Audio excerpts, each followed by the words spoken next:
Hashem na'aseh v'nasliyah. We last week, Baruch Hashem, we ended off our first section of Yalkut Yosef, the first chelek, which dealt with Netilat Yadayim and washing hands in the morning, and ended off with bracha of Asher Yatzar, the halachot of Asher Yatzar. Now we're going to the halachot of Birkhot Hashahar. I mean, it's not the second chelek. I chose this because I think it's relevant. After we wake up, now how do we do the brachot in the morning? How do we start shacharit in the morning? And we'll go into all of those. Tov v'nachon. Im yochal ha'adam shelo ledaber devarim betelim im hakitzo. So, we've spoken about this briefly before. When we wake up in the morning and we do our brachot, or before we do our brachot, when we do Asher Yatzar, it is a good habit so that a person should not speak things that you don't need to speak about before you do your brachot. Meaning, beginnings are important. We want to begin the day with spirituality. So when you first wake up in the morning, I understand some people like to go work out first, and best thing to do first is exactly. We thank HaKadosh Baruch Hu for everything that He's given us. We start the day off with brachot, with mitzvot, with spirituality, so that hopefully when we end the day, it'll be the same. You start off on the right foot, you end off on the right foot. So it says, the beginning of your waking up from your sleep, from the slumber that you had from the night before, should be with mitzvah. So what do? You have to first thank the one that created your neshama and returned your neshama to you. Birkhot Hashahar u'Birkhot HaTorah b'tchila v'achar chach seder HaTfilah. First things you do is first you thank HaKadosh Baruch Hu, and then you start the Birkhot Hashahar that we're going to go into. In fact, go check to see if there's any sidurim in the back over here. Let's get some sidurim so that we can go through it with sidurim. So, next, Bebirkat Elokai Neshama. First of all, the first bracha we make is Al Netilat Yadayim, which we discussed already in length. That's the first bracha we do. We wash our hands, we do Al Netilat Yadayim. Then, once we start Birkhot Hashahar, the blessings of the morning, it starts with what bracha? What does it start with? Elokai Neshama. Right? So, Elokai Neshama, a person should try to have a pause between the word Elokai and Neshama.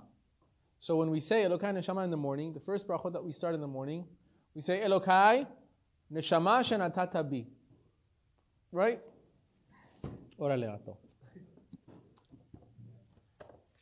So we start the Sidur here.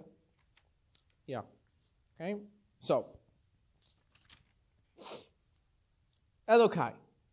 Some Sidurim actually have it in between the word Elokai and Neshama, in parentheses, that you should pause between these two. Here it doesn't, but the reason why is Shelo Yishma Shaneshama Hi Elokav. We don't want it to sound like you're saying, my neshama is my master. Because when you say it together, Elokai Neshama, my master is neshama. Understand? Elokai means my God, my master, my Lord. My Lord. Right? So we don't want to say Elokai Neshama. My Lord is neshama. So you want to pause. Why? Because that's how a person talks. You're talking to Hashem. So what are we really saying? We're saying, Elokai, my God, Neshama shenatata bi tehora. The neshama that you have given me is pure. That's how we're talking. Right? And we've discussed this in length many times. Our tefillot, our prayers during the day, whether it's shacharit, whether it's mincha, whether it's arvit, whether it's our own prayers with our own mouth, with our own language. How would you talk to a person? How would you talk to a person that you're requesting something of? You wouldn't be like, I don't know, can you give me that car for free? You know?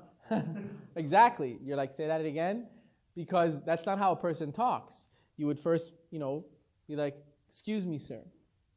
Pause. Just the language skills. I wanted to know if I could possibly borrow this car, or could I have this car, right? So when we're talking to Hashem, all of a sudden we think like it's I don't know. It's like, I got to read this so I can get it over with and then go home and do whatever, Well, in order for me to eat pizza, I have to read this. So, and I love how people that unfortunately, that have only heard brachot and never read the brachot, and have been raised just hearing, which is good, because they're hearing brachot from their family members, fathers, mothers, but if you're not actually reading it inside yourself, you've only heard it, then you're like a second chain of like the game they play telephone, where like one person says something in the guy's ear, and that guy says something in the other guy's ear. By the time it gets to the last guy, the message is completely different, because everybody hears something else, right? So like, Hamusilehemin aris, that's the bracha hamotzi. But like, when you pay attention, it's like hamotzi lechem min haaretz, right? A lot of people would have thought it's lechemin is one word. Lechemin haaretz, and it's haaretz. It's not haaretz, it's haaretz. Haaretz. I like that word. So it's important that when we're any of the tefillot, we have to know the cut up of the sentences. So here also, Elokai, my Lord, my God, neshama shenatata bi tehora. I advise everyone, if you're not fluent with these tefillot, it is very important to get the right kind of sidurim that have English translations and commas. Commas help a lot, where you know where's the pause, because not everybody understands Hebrew, not everybody understands the language, Lashon HaKodesh. So it's important to at least be doing it in a conversational form. Our minhag is to say in the brachot, now we go to Birkhot Hashahar, so it starts with Baruch atah Hashem Elokeinu melech ha'olam hanoten hasichvi v'ina la'achim ben yom u'ben layla. That bracha is the bracha that we make. We say, Hashem, thank you for giving wisdom, giving the rooster the understanding to distinguish between day and night. Right? That's the first bracha. So we'll go through the brachot again, but now he's over here. The halacha is hamechin mitzadei gaver. Some people say gever, I guess, but the real way is to say gaver. Berikat sha'asa likol tzorki. Yesh lomar hakaf bechirik, bekaf degusha tzorki. There are some sidurim I've seen. It says sha'asa likol tzorkai or tzorchai. Tzorech is a need. That's how you say need. Ani tzarich. In Hebrew, when you want to say I need something, ani tzarich. I need. So in this blessing, we're saying sha'asa li kol tzorki. Thank you, Hashem, that you have made all my needs. Thank you for making all my needs. So some people say tzorchai. But Sephardim, we have the minhag, and we should stick to it. We say sha'asa li kol tzorki. Tzorki. It's a singular to me.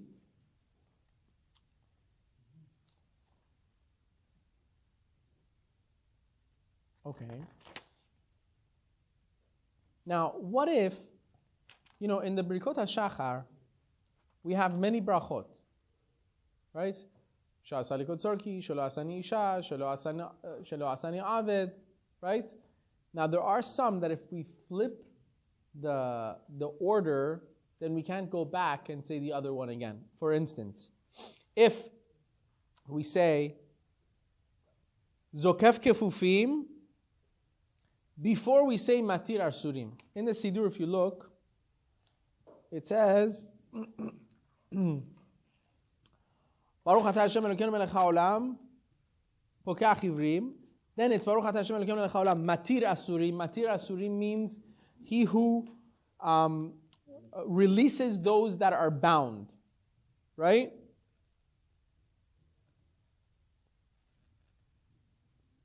So now, what is this really talking about?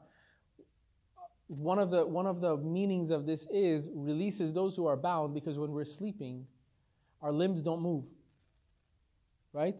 They're not movable. So when we wake up, HaKadosh Baruch Hu, in this miracle, the neshama comes in, instantly our limbs start to move again. Yes, but it's not controlled. We're not controlling it. When Hashem puts the neshama, it's in our control, and now we're moving it again. So now, that's why we make a bracha. Matir asurim, meaning releases those that are bound, released me, that I was bound while I was asleep, I couldn't move, now I can move. The next bracha is zokef kefufim, who stands upright those who are bent over. Right? Meaning, we're able to stand.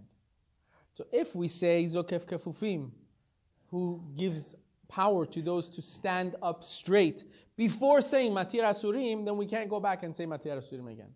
Because this bracha, the second bracha, this one kind of encompasses that as well. You understand? So now we're yotze that already. Because a person that can stand up already means his limbs move. So you kind of already made that bracha. Unless you first say the bracha of, thank you for making my limbs move, and then thank you for making me stand up. But if you say, thank you for giving me the power to stand up, and then say, thank you for giving me the power to move, it's the opposite way. Right? So if we say it in the wrong order, we can't repeat it again.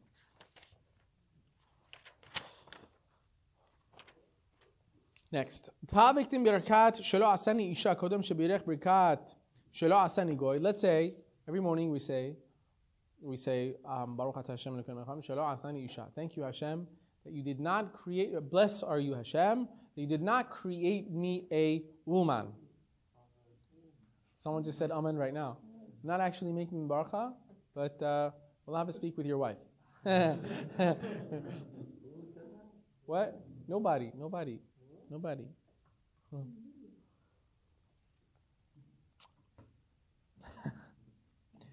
So, we say every morning, blessed are you, God, for not creating me a woman. Right? Now, if you said that before saying the bracha of Shelo Asani Goy, blessed are you, Hashem, you did not create me a non-Jew, meaning you created me a Jew. If you flip the order, or from Shelo Asani Aved, any of those, Shelo Asani Aved means, thank you, Hashem, blessed are you, God, you did not create me a slave. If you flip any of those, he still can make the brachot again. One doesn't take the place of the other one. So the order of those three, it doesn't matter. If you said one instead of the other one and then go back and do the other one, it's fine. Okay. So this is very important. We kind of touched on this before.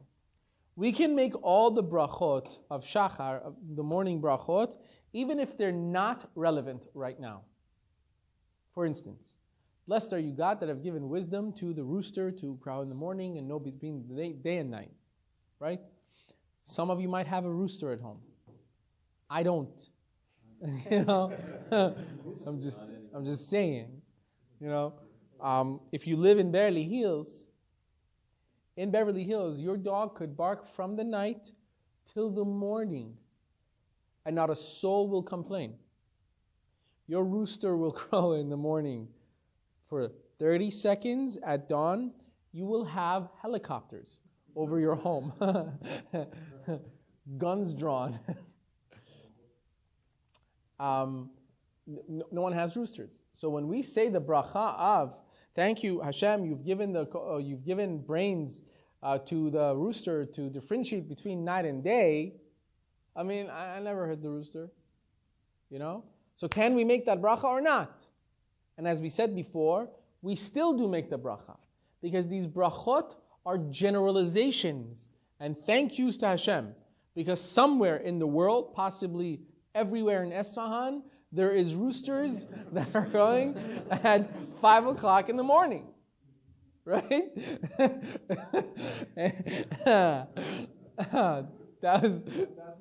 Yes, that's 2 for me. I was going to say that too. You got to be careful over there. He's sitting too close.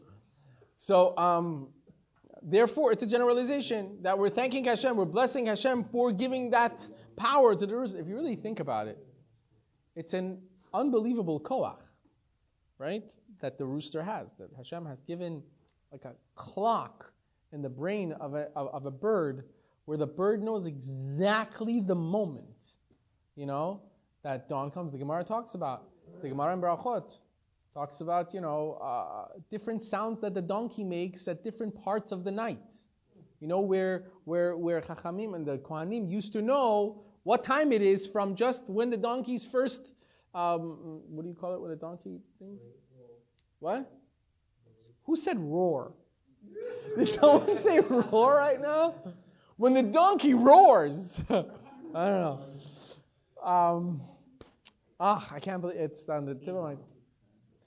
Or hee-haws, right? Or donkey hee-haws. Thank you very much. Was it Harvard you went to? Precisely. Big words. So HaKadosh Baruch Hu has given such chokhmah to animals, and we're thanking Hashem for this chokhmah. I was just watching. It's unbelievable. Rabbi Ovadia Yosef was Rav Yitzchak. I think Rav Yitzchak is one of Rabbi Ovadia's sons. Rabbi Ovadia Yosef Zechat Tzedek Bracha. Say that during during summer times, or when they were off from school, they would go places where kids, And one time they went to the zoo. Imagine, Rav Ovadia Yosef going to the zoo. It's not, Rav Ovadia Yosef's literally minute by minute was accounted for in learning. That's how you become one of the greatest Gedolei Ador. You don't just, But when his kids went to the zoo, when they came back, his conversation with them was, so now tell me, what did you see? And the kids would tell him, I said monkeys, this and that. So it's like, okay, how can you praise HaKadosh Baruch Hu for the things that you saw? All of these are Hashem's creations. Every one that you see, you should say, wow, look at how Hashem has put, has created this animal in this way where it can do this. Or he created, every single creature in the world is created b'chokhmah, with such wisdom. I was just yesterday, I was watching this thing I was fascinated as a kid. I was always fascinated in watching different, series on different kinds of animals. Even now I'm fascinated with it. You watch the powers that different animals have and how they're, it's unbelievable. A beetle, there's a beetle that has in its behind, in its part of his stomach, has enzymes. And it showed it through like a MRI, where there's 2 packets in its back. These 2 packets are not mixed, right? They're separate. One of them's got some kind of, both of them have some kind of juice in it, right? When these juices mix, it creates an explosion, a natural explosion. And it comes out heat. It's a fiery heat explosion that comes out of this beetle. And that's how it fights its prey. You understand? It's a beetle that shoots out an explosion. When you watch it, it's unbelievable. A beetle that big, literally and continuously, as these things enzymes keep getting mixed, it keeps shooting out. And you see smoke coming out of the beetle because of the heat, because it's hot, like lava type of juice. And this is out of a beetle, and nothing happens to the beetle. Huh? Just search. Yeah.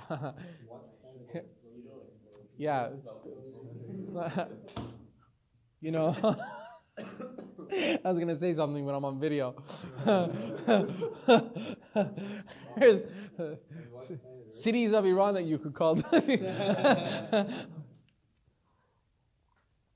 So I was saying, so when we're saying these brachot, even though we're mentioning the rooster, even though the fact that you don't have a rooster, it doesn't matter. You're still blessing Hashem for giving these kochot and these powers to birds and different kinds of animals. Therefore, even if you did not hear a rooster, you still make the bracha that you've given this wisdom to the rooster. Or even if you don't have all your clothing on yet. We said before, we talked about this before. Al-Pi the Gemara, according to the Gemara, people used to make these brachot in bed. As you got up, you still don't have your clothes on, you just have your blankets on, right? So one of them is about wearing clothes. Malbish arumim, you clothe the unclothed. So how about if you don't have all your clothes on yet? You could still make the bracha. Because again, it's a generalization of that's what Hashem does, right? There are those who believe that no, you should make it only if you do, but we don't follow that down. We go only according to this. It's a generalization, it's a hodah, it's a thanksgiving bracha, and you're thanking Hashem for these things and blessing Hashem for these things.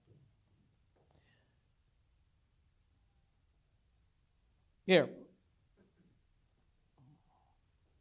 So he says, even though that this is not according to the Shulchan Aruch. Even though the Shulchan Aruch doesn't hold this way. Right? But however, our minhag has been for 1,000 years to make the bracha, even if we don't hear the tarnagol, even if you don't have clothes on, you could still make those brachot. Why? Now you would ask, didn't we say if we have a safek in a bracha, right? We said if we have a question in a bracha, whether you make a bracha in the poskim, if you make this blessing or not, what do we decide? You don't make the bracha. Safek brachot lehakel. You don't make the bracha. So here, if the Maran Shulchan Aruch says you don't make it, and there are those that say you do make it, why do we still make it? Because there's a general rule that safek brachot lehakel b'makom minhag lo amrinan. When it comes to a place that something has become a minhag, we no longer say safek brachot lehakel. We keep the minhag, which means the minhag of the world has become to make these brachot. That's what the world does. We make the brachot even if we don't have a rooster, even if we haven't clothed yet, we still make these brachot. Therefore, even though there's Maran Shulchan Aruch holds that you shouldn't, but this is the minhag. And we don't say safek brachot because this safek brachot lehakel b'makom minhag, when it's a minhag, when something has already become a custom, we don't say, oh, you don't make the bracha now. Now it's a custom, we make it. It's a hodah. This has become a minhag now. The minhag has become, no. The minhag has become that we make the bracha even if you make the bracha on the rooster, even if you don't hear a rooster. Since that became the minhag already in the world, then we don't say safek brachot lehakel, which is very, in itself is a very powerful law. So what about a person by other brachot that are not applicable to that person? Like let's say the person doesn't have any clothes to wear. They still say malbish aramim? Yes, because Hashem is still malbish aramim. He clothes those that don't have clothes. Or maybe he doesn't have clothes, but there are people around him that do have clothes. What? He's saying, he's asking that question. What if he doesn't have clothes? Right? But still you would make the bracha. Obviously you would have to cover up, right? You would still make the bracha because that's what Hashem does, clothe those that don't have clothes. Or we're gonna make him act tomorrow.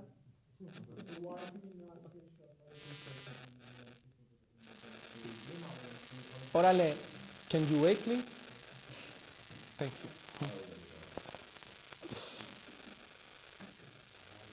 You know what? This, for Italians, I was like, wait a minute. Okay? For Sfahanis, it's like cello kebab and rice. You remember? You remember. Levichach. Therefore, Hanior kol halayla mevarech kol brachot hashachar. If a person is awake the entire night, you still make all of the brachot. You were awake, right? You did not sleep for your limbs not to be able to move. You were sitting the whole day, you were walking the whole night, whatever, like Shavuot night. So how are you saying zokef kefufim? I've been zokef the whole night. You know? But we still make the brachot, even though we've been awake the whole night. And milvad, however, we don't make al netilat yadayim, as we've said before. We don't make Netilat Yadayim if we've been awake the entire night. We don't make the bracha. We do Netilat Yadayim, but we don't make the bracha. And we don't say Asher Yatzar unless you use the bathroom. You say Asher Yatzar. Shekvar b'shat minhag levarach b'shachar kol Birkhot Hashahar. This is the minhag. We make all of the brachot, even if we didn't go to sleep the whole night. Mi shedato lalecha lishon achar chatzot halayla. 1 second.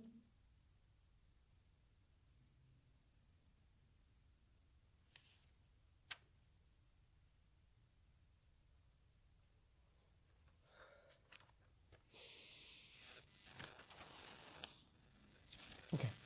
Mi shenishar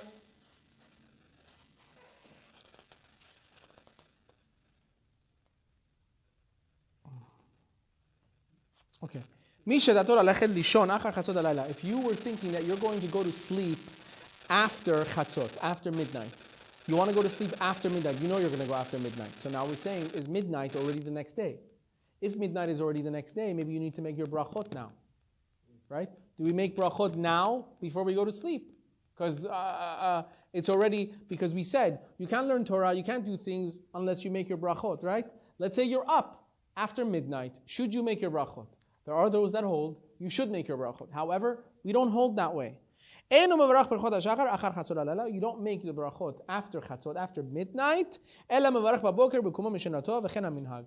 However, you do make it when you wake up in the morning. Only when you wake up. You could go to sleep at 1 a.m., 2 a.m., you still don't make the Birkhot Hashahar until you go to sleep, you wake up, then you do the brachot again. Someone that is awake the whole night, he needs to make the brachot of Shachar when? Ba'alot HaShachar. Only Alot HaShachar. Before Alot HaShachar, which is dawn.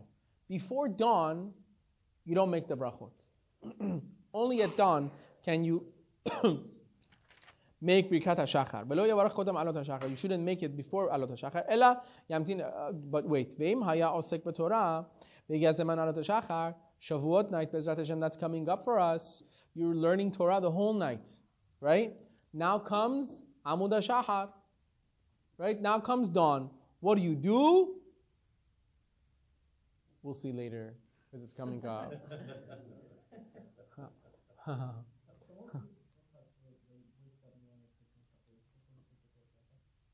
We'll discuss that as well. Yes. Stop with these questions.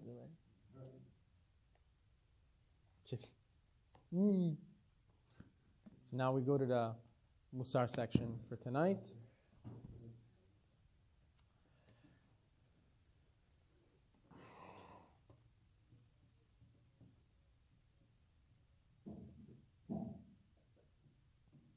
I want to share something very, very powerful with you guys tonight. Because I feel generations have come to a point where, unfortunately, the most common mitzvot that we always knew of and always understood to be like, this is just done in every home, unfortunately are being somehow forgotten and simply not done. Lighting Shabbat candles has always been a Jewish tradition. Meaning, it's a mitzvah, but however, every Jew, like you go around the world, there were people that were found that thought they were Muslims. There's organizations that look for the 10 lost tribes.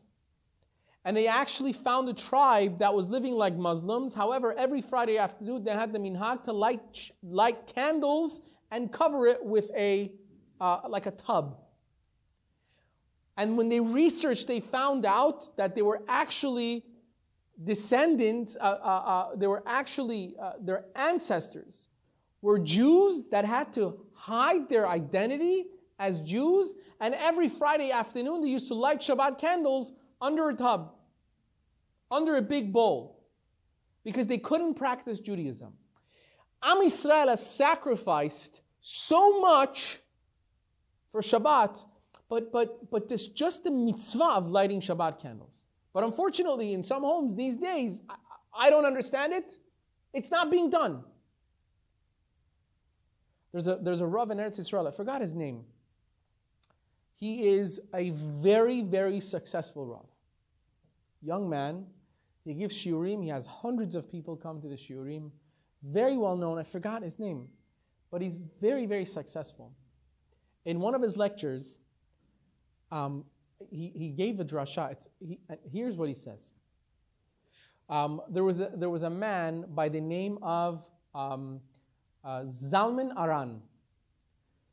Zalman Aran was the Ministry of Education during Ben Gurion's time in Eretz Yisrael. He was basically the right-hand man of Ben Gurion when it came to education. He made new educational laws in Eretz Yisrael. There was a lot of things that he changed. Right? It was the beginning of the formation of Israel. Right? Zalman was married. His wife was traditional. She was a traditional Jew. Every Friday afternoon, she lit the Shabbat candles. If there was nothing else, she lit the Shabbat candles. And when she lit the Shabbat candles, this tradition has been passed down from mother to daughter, mother to daughter. What do you do when you light the Shabbat candles? What's the first thing you do when you light the Shabbat candles? You pray. It's the greatest. You say the bracha, but after you've done the mitzvah of Shabbat candles, you daven. You pray. That's what all women do. So she used to pray. What would she pray for? She would pray for her children. She would ask Hashem, now you have to understand, Ben Gurion made history. Okay? He really made history. He for Israeli Jews, for Jews everywhere, especially at that time, Ben Gurion was, So people wanted their children to be like Ben Gurion. To have his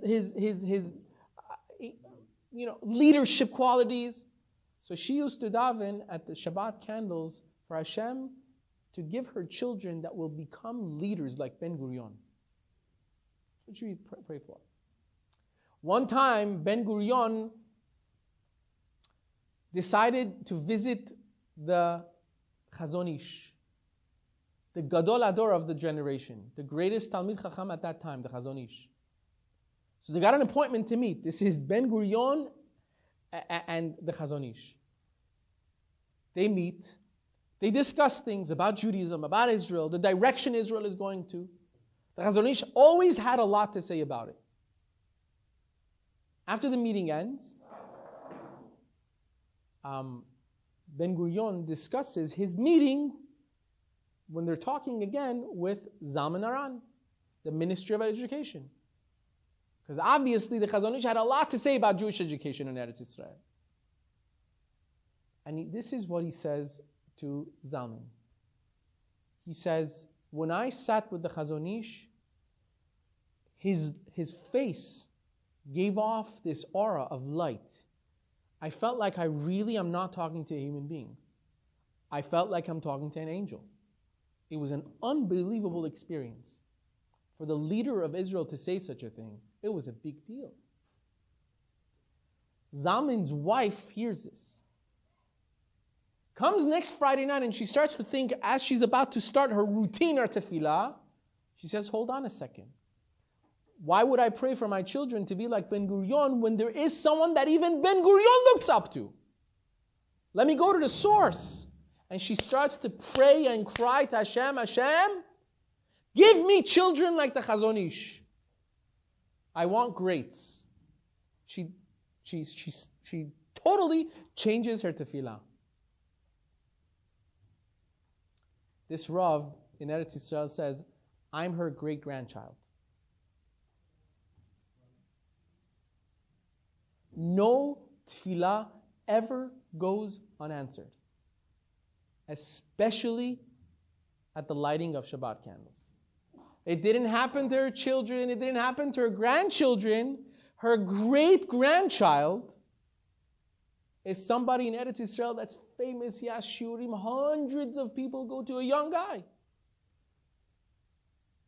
And what does he say? He said it's passed down from generation to what? That the zechut that he has, the merit that he has to become so great was because her great-grandmother used to pray at the Shabbat candles, give me children like the Chazon Ish.